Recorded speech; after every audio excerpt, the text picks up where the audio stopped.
Bismillahirrahmanirrahim. Assalamualaikum warahmatullahi wabarakatuh, tuan-tuan dan puan-puan. Terima kasih kerana kembali ke channel saya. Pada video kali ini, saya pun ingin membuat sumbangan lah terhadap isu tentang bagaimana Datuk Seri Najib Tun Razak telah tidak berjaya di dalam mendapatkan apa yang dikatakan tahanan rumah ataupun house arrest.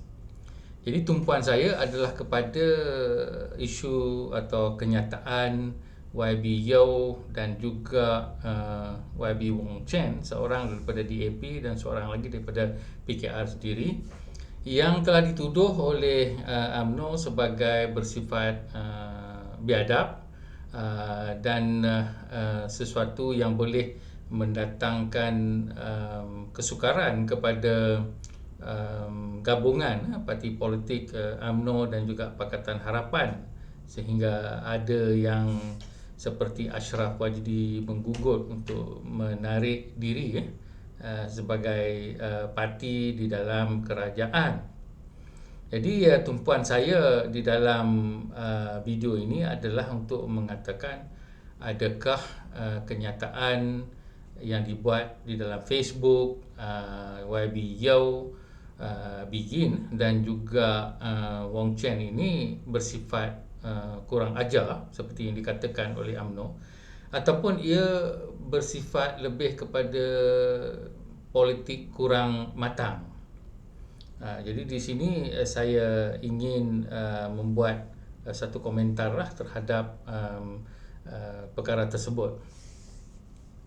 Baiklah, kalau kita lihat apa yang berlaku pada hari ini, yang pertamanya ramai tertunggu-tunggu, termasuk saya sendirilah, dalam ingin mengetahui sama ada Datuk Seri Najib Tun Razak mendapat apa yang dikatakan tahanan rumah. Dan saya pernah juga telah membuat satu video pada isu ini keluar. Bagi saya, apabila ramai yang di antara penyokong Pakatan Harapan menentang keadaan di mana Najib boleh diberikan tahanan rumah, di dalam video tersebut saya telah menyatakan pendirian saya bahawa sebagai rakyat Malaysia, sebagai orang Islam dan sebagai seorang Melayu, bagi saya kalau Najib itu telah pun melalui tahanan di dalam penjara, sesuatu yang tidak dijangka oleh sesiapa pun. Saya pun terkejut apabila Tengku Maimun dengan berani menitahkan Najib pergi ke penjara. Tidak ada siapa yang menyangka perkara itu akan berlaku. Jadi reaksi saya ketika itu adalah satu yang agak terkejut, dan mungkin dikatakan bersyukur, tetapi tidaklah nak celebrate. Sebab Najib tu adalah seorang tua dan saya pun orang yang tua, dan juga kita pun tahu bahawa beliau ada ahli politik yang telah berjasa, dan juga seorang ahli politik yang memberi sumbangan kepada rakyat dan sebagainya. Maka saya tidaklah terlalu apa yang dikatakan selebratif di dalam keadaan itu. Cuma terkejut dan juga merasakan bahawa ada juga keberanian di dalam sistem penghakiman kita. Maka perkara itu telah menjadi suatu sejarah lah. Dan saya di Kajang ini memang berjiran dengan Datuk Seri Najib Tun Razak, dan selalu apabila kita lalu untuk pergi makan, saya dan isteri selalu kita pun beringat jugalah, walaupun saya memang daripada era reformasi dan telah melihat bagaimana Datuk Seri Anwar Ibrahim ditempeling, ditumbuk dan telah dikhenyak di dalam media yang tidak ada social media ketika itu. Satu benda yang berat sebelah, bukan saja oleh rejim Tun Dr. Mahathir tetapi juga oleh Datuk Seri Najib Tun Razak. Tetapi walau apa pun, saya dan isteri saya tidaklah terlalu orang kata apa celebrate dan sebagainya, kerana di dalam Islam kita tidak boleh, sepaham saya lah, untuk mengatakan ataupun mengata-ngata kepada orang yang telah menjalani atau sedang menjalani hukuman. Dan kalau orang tu dah juga menjalani hukuman, kita tidak boleh mencerca ataupun berkata benda yang tidak sopan, tidak beradab dan tidak matang. Jadi ini pegangan saya sebagai seorang Islam.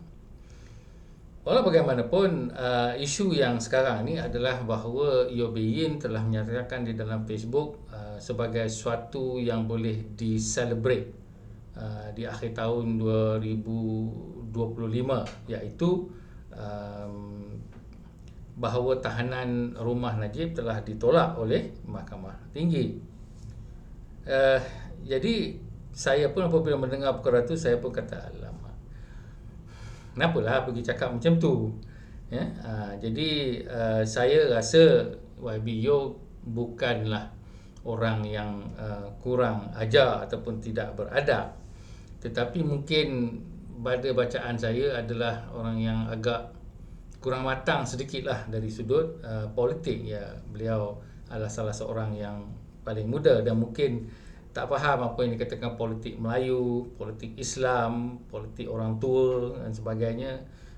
Maka kenyataan tersebut tu bagi saya tidak patut dinyatakan sedemikian.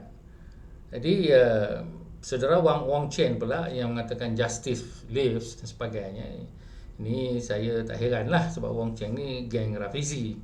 Jadi Rafizi punya geng ni seperti Wong Chen dan Hassan Karim, mereka ni sudah jelas menjadi musuh dalam selimut kepada PKR. Jadi saya tak heranlah kalau dia nak cakap begitu.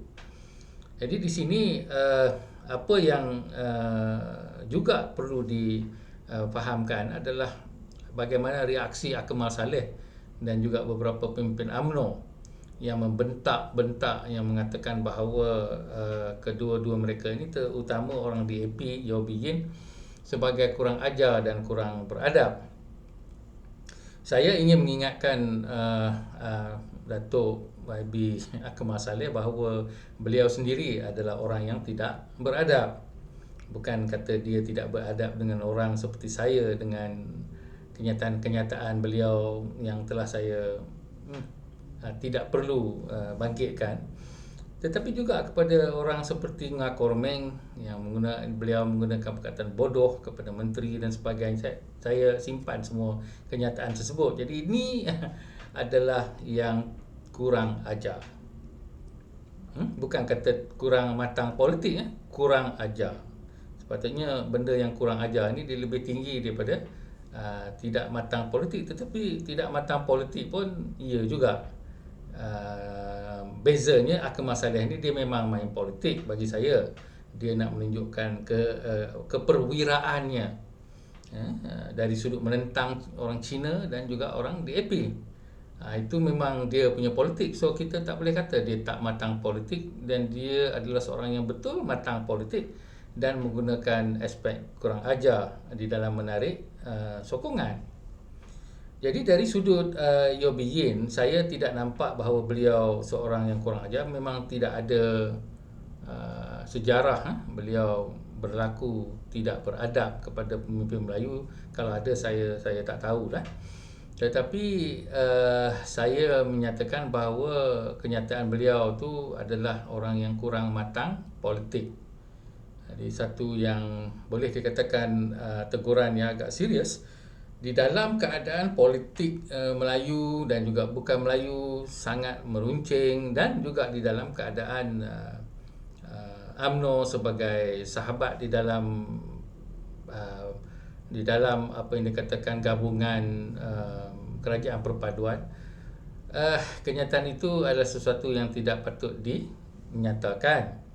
Kalau nak kata pun, mungkinlah kita kata bahawa mahkamah telah memutuskan, dan ini adalah satu bukti bahawa ia mempunyai integriti di dalam kerajaan perpaduan. Yang itu pun kalau saya nak sebut pun nak kena fikir jugalah panjang-panjang, sebab kita mungkin menghiris perasaan parti yang menjadi partner. Kita tak boleh kata kawan, kita kata partner. Jadi macam dalam bisnes kita bukan berkawan, kita partnership, kita faham garis-garis merah masing-masing. Jadi masalah dia adalah beliau mengungkapkan sesuatu macam celebratif. Itu memang tidak pandai lah dan tidak matang lah bagi saya. Jadi kalau saya menjadi pemimpin parti politik UOB, saya mungkin akan menegur lah bahawa ini satu yang tidak patut dikatakan lah. Walau bagaimanapun apa yang nak dibuat oleh Anthony Loke itu terpulang pada beliau. Saya rasa mungkin dia cakap slow-slow atau secara sendiri dan tidaklah secara dari sudut publik, tetapi bagi saya lah ia menunjukkan ketidakmatangan di dalam politik kerajaan perpaduan yang sedemikian. Not a very good thing to say. Bukan kata benda tu salah, tetapi ia satu benda yang tidak sepatutnya diungkapkan. Jadi Wong Chen tu seperti saya kata itu memang tak heran lah apa benda yang dia cakap, seperti Rafizi tak heran. So yang tu kalau nak tegur memang patut kena tegur lah. Tetapi yang Yeo Bee Win seorang yang berkhidmat dengan cemerlang dan juga seorang yang memaparkan kerjaya yang memang cemerlang, mungkin ada kesilapan sedikit lah dari sudut menyatakan aspek selebritis. Saya rasa tak ada siapa pun yang di dalam Malaysia ni yang nak buat parti untuk parti ataupun orang kata apa, sambutan meriah untuk menyatakan bahawa keseronokan bahawa Najib masih lagi ditahan di penjara Kajang.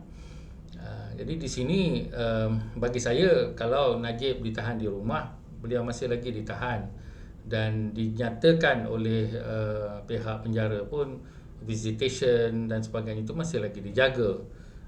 Jadi saya rasa sebagai orang tua dan juga orang yang pernah berkhidmat, saya rasa sedikit bukanlah sedih tetapi agak kesian jugalah sebab kita ni manusia dan saya ni pun orang tua, walaupun saya tahu apa yang Najib buat terhadap sodomi kedua dalam hal Anwar Ibrahim. Itu memang sebagai kita orang Islam, kita yalah itu saya serahkan kepada Allah Subhanahu Wa Taala untuk mengambil tindakannya. Saya tak mahu ada perasaan benci yang keterlaluan kepada beliau, dan sebagai orang tua saya rasakan eloklah kalau dia ditahan di rumah. Tetapi ia menjadi satu isu perlembagaan yang ada yang mengatakan bahawa Agong tak boleh bertindak di luar Pardons Board atau lembaga pengampunan. Ada yang kata Agong berkuasa mutlak, hanya dia boleh mendengar ataupun dia terima ke tak terima Pardons Board. Ini semua interpretasi perlembagaan. Dan saya rasa kes Najib pun akan dirayu pada peringkat yang lebih tinggi. Mana tahu mungkin pendirian yang lain akan berlaku. Jadi di sini bagi saya isu ini jelas bahawa pada pandangan saya Yeo Bee Yin kurang matang politik dalam menyebut celebration, satu yang perlu diselebrate, kata itu satu benda yang tidak patut, tidak layak dinyatakan. Tetapi beliau tidaklah bersikap kurang ajar ataupun kurang adab seperti rakan kita yang dalam UMNO tu yang lebih daripada kurang beradab kepada ramai, bukan saja pada menteri, pada ramai orang pun. So, yang tu kita tahulah sebab itu adalah taktik politik beliau. Tapi di sini untuk menjamin dan menjaga keharmonian di dalam parti politik, tindakan sedemikian tu tindakan yang boleh kita katakan bahawa kurang matang. Walaupun ramai rakyat Malaysia akan bersetuju dengan Yeo Bee Yin, tetapi saya cabarlah orang-orang yang bersetuju tu pergi celebrate dan kemungkinan akan ada ketegangan perkauman kalau kita berbuat demikian. Jadi janganlah buat kerja bodoh sedemikian. Jadi kita tengoklah di dalam keadaan 2018 bagaimana Tun Dr. Mahathir telah declare cuti dan tidak membenarkan siapa-siapa memberi membuat kemeriahan kejatuhan Barisan Nasional setelah berpuluh-puluh tahun berkuasa. Jadi kita kena faham politik kita, dan kita janganlah menjolok apa yang dikatakan sarang tebuan kalau boleh. Ada yang suka jolok sarang tebuan, itu dia punya taktik, yang tu bukan kita nak maafkan ataupun celebrate, tetapi kita faham ajalah itu tindakan politik yang memang suka mengapi-apikan perkauman. Tapi dalam hal ini saya tidak nampak DAP sebagai parti politik yang sedemikian, dan ini adalah mungkin kesilapan ataupun keterlanjuran sedikit yang perlu dimaafkan, dan tidak patut kita panjang-panjangkan. Jadi tidak ada sejarah Yaw sebagai seorang yang kurang ajar kepada pemimpin Melayu dan sebagainya. Dalam hal itu sekian, terima kasih. Assalamualaikum. Assalamualaikum dan salam sejahtera tuan-tuan dan puan-puan, saudara-saudari sekalian. Jika anda ingin memiliki buku saya Antara Sunnah Melayu dan Sunnah Rasul, ulasan tentang isu-isu agama, isu politik dan juga isu pendidikan di dalam Malaysia, sila ikuti arahan di dalam poster berikut. Saya akan menandatangani setiap naskah buku yang dibeli, dan saya harap tuan-tuan dan puan-puan, saudara-saudari sekalian, maju jaya bersama Malaysia Baru. Sekian, terima kasih.